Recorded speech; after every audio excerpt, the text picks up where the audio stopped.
Praise lord. దేవుని నామంలో అందరికీ వందనాలు. ఒక చిన్న విషయాన్ని షేర్ చేసుకుంటాను. మనకిష్టమైన వారిని మనం ప్రేమించే వారిని, లేదంటే మనలను ప్రేమిస్తున్న వారిని మనం దూరం చేసుకోవడానికి ఇష్టపడం. చాలా సందర్భాల్లో ఒకవేళ ఎవరికైనా మనం దూరంగా ఉంటే ఎలా దగ్గర అవ్వాలా అని ప్రయత్నిస్తూ ఉంటాం. ఆ దగ్గరయ్యే ప్రత్యామ్నాయ మార్గాలను వెతుకుతూ ఉంటాం. వారితో మనం కలిసి జీవించాలనుకుంటాం.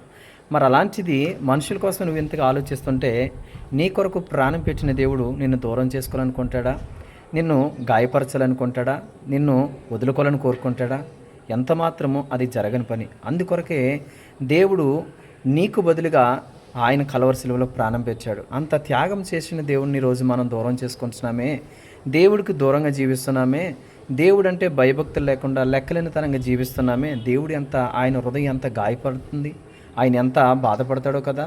మరి అలాంటి దేవుడి విషయంలో నువ్వు ఎందుకు ఇలా ఉంటున్నాను ఏ రోజైనా ప్రశ్నించుకున్నావా? కానీ దేవుడు మాత్రం నిన్ను ప్రతిరోజు ప్రేమిస్తున్నాడు.